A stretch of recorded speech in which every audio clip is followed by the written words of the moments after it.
So, let's solve naman yung beam natin, yung indeterminate prop beam natin, using superposition method.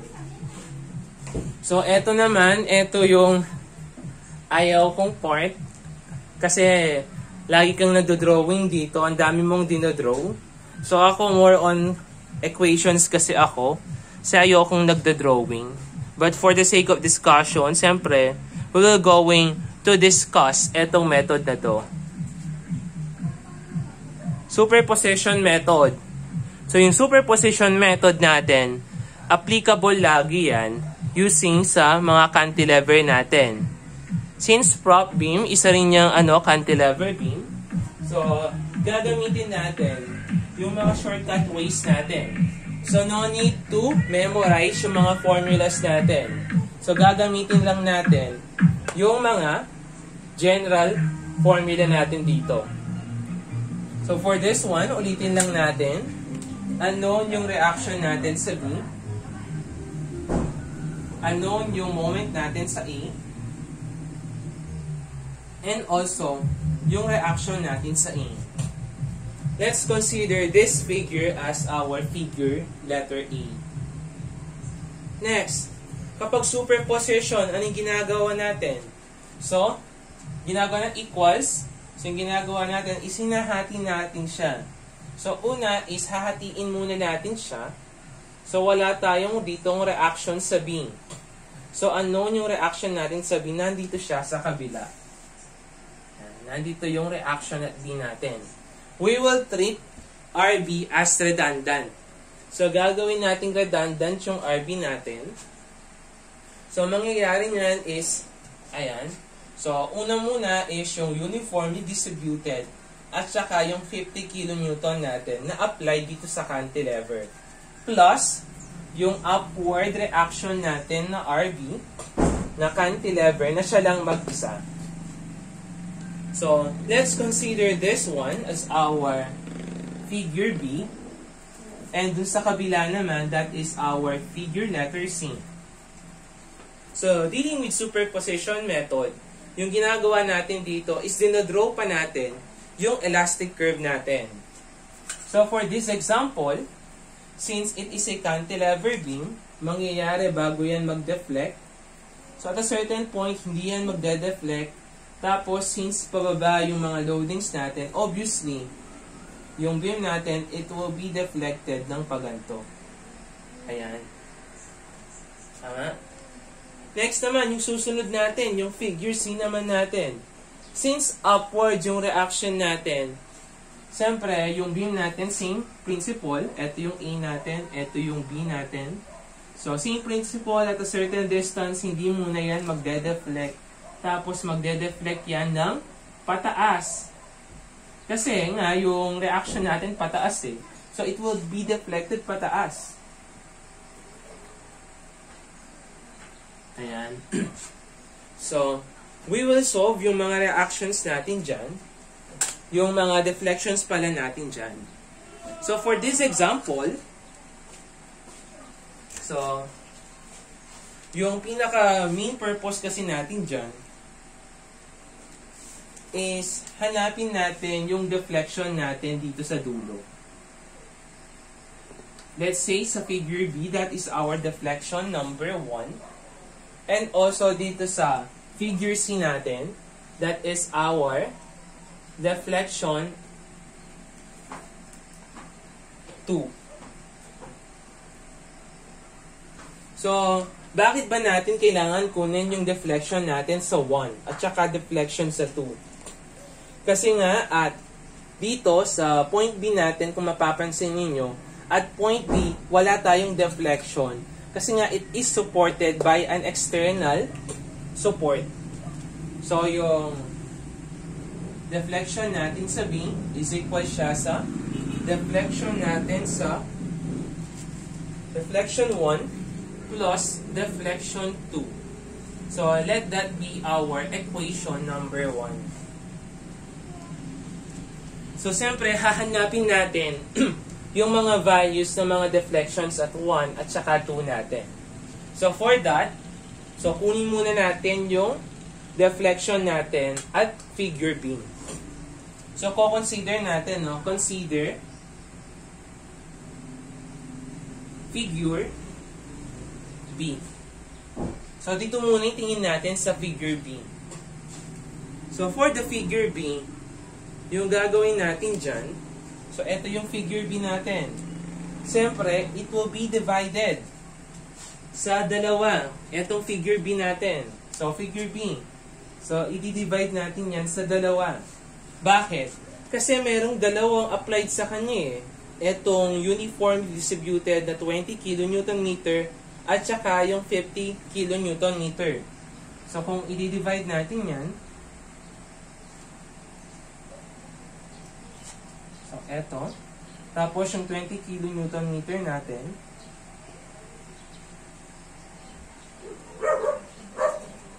so, meron yan na 3 meters.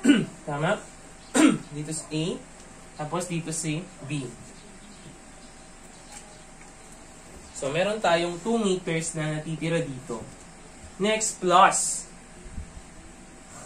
Inano ko lang, no? Eto. So, etong figure na to, equal siya sa pinagsamang figure na to. So, next naman.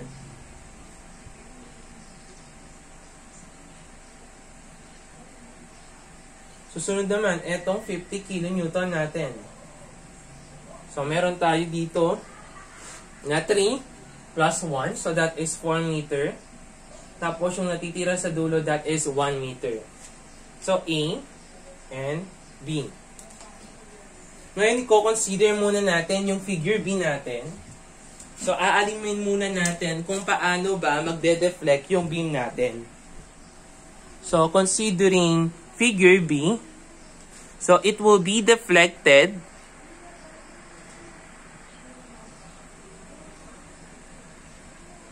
so de-deflect natin. So magde-deflect yan at a certain point, hindi muna yun magde-deflect, tapos magde-deflect yan pababa kasi nga pababa yung loading mo. Susunod naman, ganun din, at a certain point, hindi muna yun magde-deflect, tapos magde-deflect yan pababa. So, yung pinaka-goal natin dito is mahanap natin yung deflection at 1 natin. Siyempre, obviously, hahanapin natin yung deflection natin at free end. So, for this part, so let's say, eto sa free end natin, that is our deflection at 3. Dun sa susunod naman, that is our deflection at 4. So, etong figure B na to, so, yung component niya, itong figure B1 at saka yung figure B2. So, para mahanap natin yung deflection natin at 1, so, deflection at 1 is equals to deflection at 3 plus deflection sub 4. So, kunin muna natin yung deflection at 3 natin. So, deflection at 3 is equal to, so for this part, so yung deflection at 3 natin,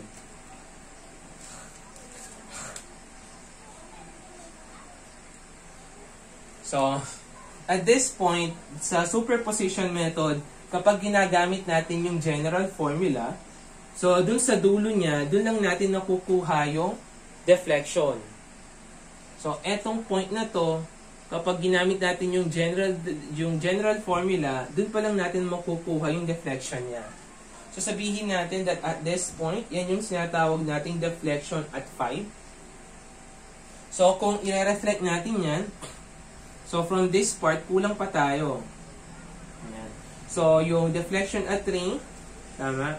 So, meron tayong deflection at 5 plus etong kulang na to. So, hahanapin natin yung kulang na yan. So, paano natin hahanapin yan? So,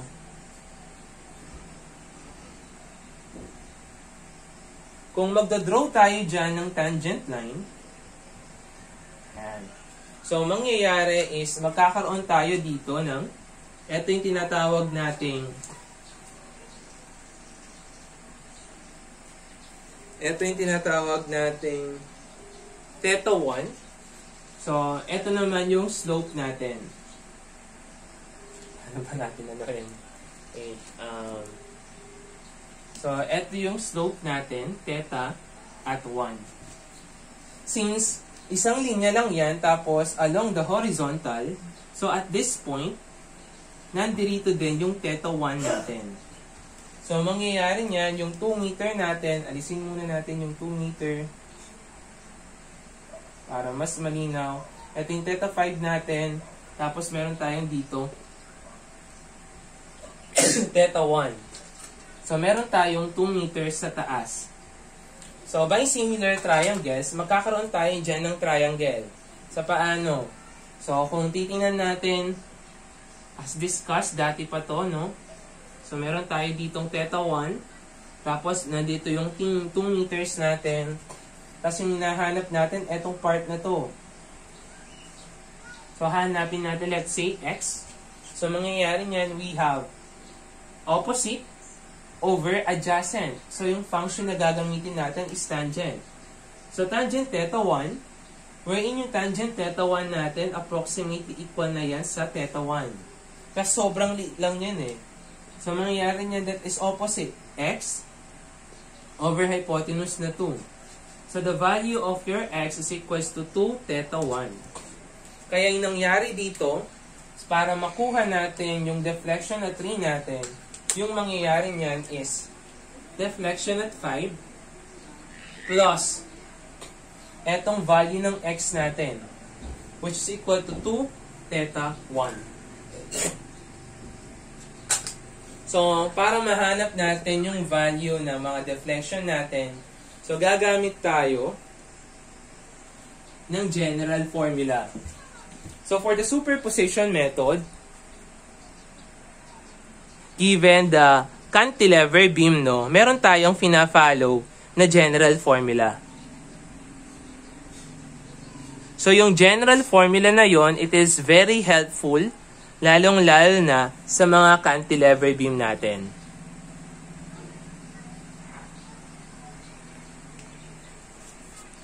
So, let us apply yung general formula natin for cantilever beam to solve for the deflection. So,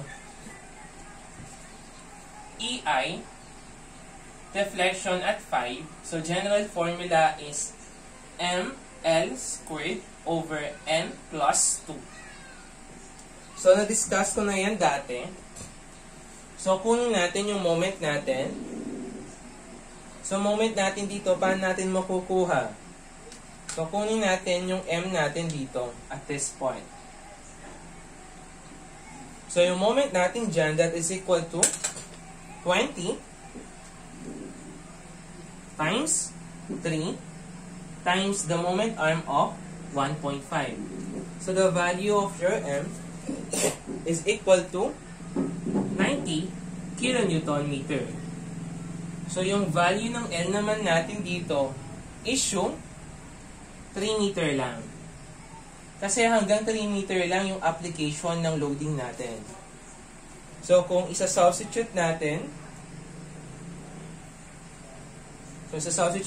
dito sa formula natin, we will have yung M natin is 90, L is 3.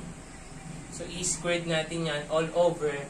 Yung N natin, for uniform load, yung degree niya sa moment diagram, that is equal to 2 plus 2.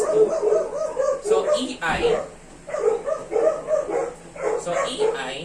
deflection at 5, is now equal to 202.5. Next naman, yung theta 1 naman natin, yung i-consider natin.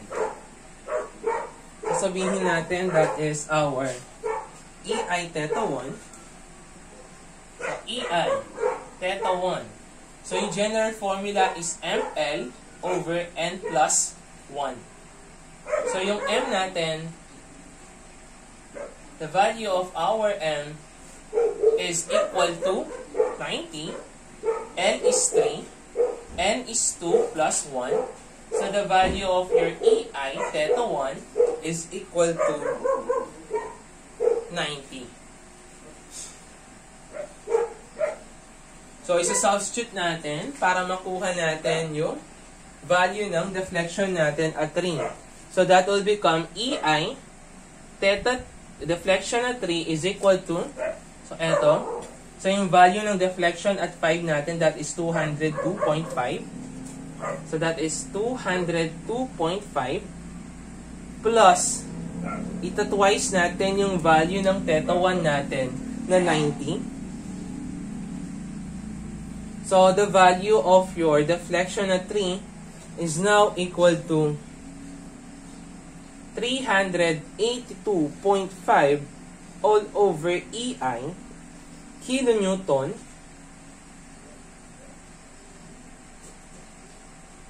cubic meter downward. Kasi yung direction ng deflection natin pababa. Below siya dun sa horizontal line natin, kaya pababa. Next naman, kukunin naman natin right now is yung deflection at 4 naman natin. So, paano natin makukuha yung deflection at 4 natin? Same principle lang. So, at this point, mangyayari niyan is magkakaroon tayo dito ng deflection dun sa application ng loading natin, dun sa last point. So, this will now become our deflection at 6. So, mag-draw tayo ng tangent line dyan. So, magkakaroon tayo dyan ng theta 2. Theta 2. So, at this point, meron din tayong theta 2. So, kung i-consider natin yung triangle natin, x, tapos meron tabi natin x sub 2. So, meron tayong value dito na 1 meter, tapos ito yung theta 2 natin. So, meaning to say, yung x sub 2 natin, that is equal to 1 theta 2. So, para makuha natin yung deflection natin at 4, so, para makuha natin yun, so, deflection at 4, deflection at 6 pala. O, tama, deflection at 4 is equals to deflection at 6 plus etong value ng x sub 2 natin, which is equal to 1 theta 2. So, kunin muna natin yung value ng theta 6 natin. Gamitin natin yung general formula na ml squared over n plus 2. So, ano yung value ng m natin? So, imo-moment natin si 50 kN with respect dito sa fixed natin, fixed support. So, imo-moment natin dyan. So, that is the value of our M.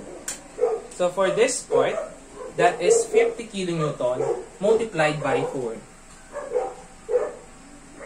So, the value of your M is equals to 200 kN meter. Tapos, yung value ng L mo, that is equal to 4 meter. So, EI, theta 6, ay deflection 6 is equal to, yung M mo is 200, yung L mo is 4, squared natin yan over, yung N natin, that is the degree ng concentrated load natin sa moment diagram, wherein yan, that is equal to 1 plus 2. So, you will have a value of 3,200 all over 3. So, susunod naman is kunin naman natin yung EI theta 2. That is ml over n plus 1. Yung m mo is 200. L is 4. Yung n mo is 1 plus 1. So, you will have 400. Substitute natin para makuha natin yung deflection at 4 natin. So, we will have 3,200 over 3 plus 1 multiplied by, so substitute lang natin yung theta 2 natin, which is equal to 400.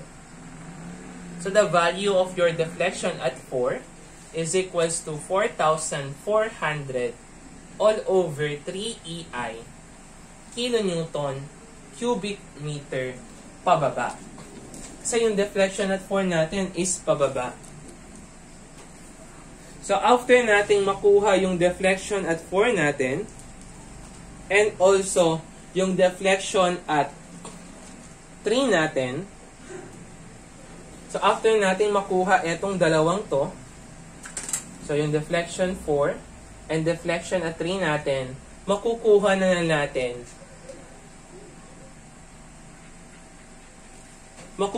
natin yung deflection sa 1 natin.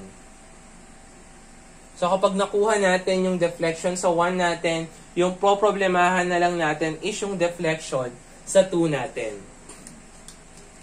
So for that part, no, erase lang natin to, tapos kunin natin yung value ng deflection at 1 natin.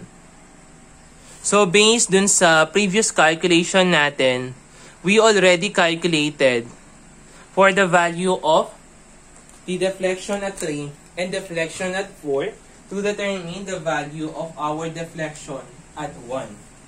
So deflection at 3 is equals to 382.5 over EI plus yung deflection at 4 natin, that is equal to 4,400 over 3 EI. So the value of your deflection at 1 is now equal to 11,095 all over 6 EI kilonewton cubic meter downward. So wala na tayong problema sa deflection at 1 natin. Yung po problemahan na lang natin is yung deflection at 2 natin. So for this part, let's solve for the value of our deflection at 2. So let us consider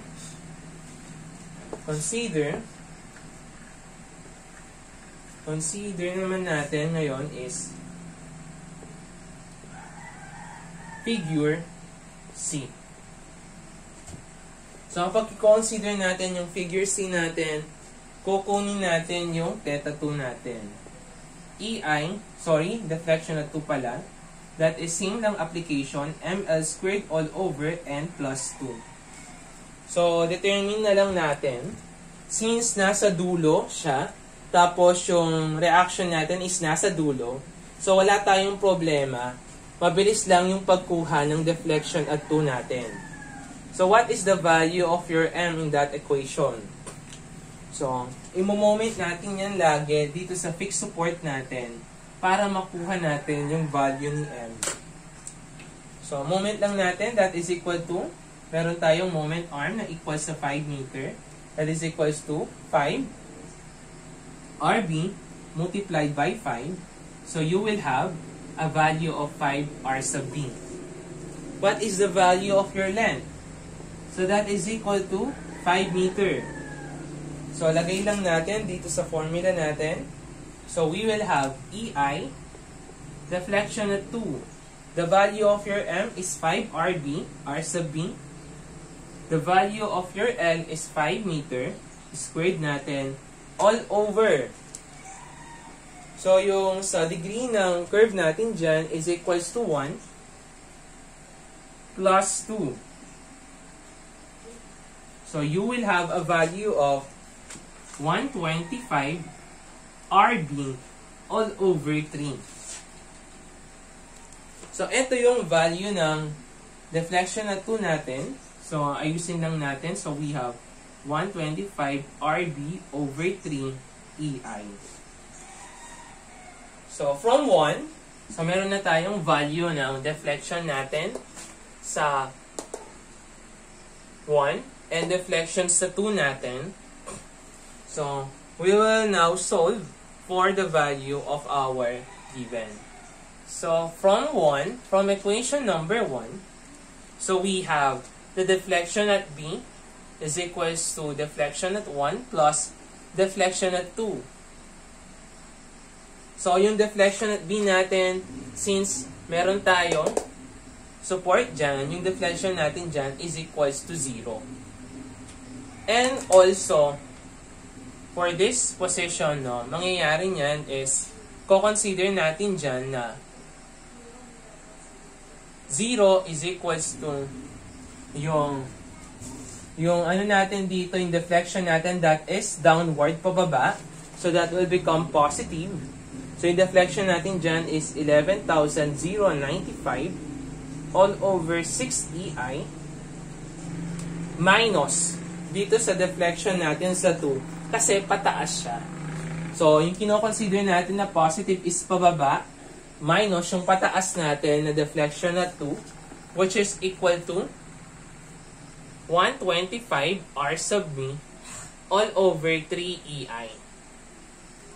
So, the value of your R sub B is now equal to 44.38 kilonewton. And upon solving naman, so you will consider whole structure.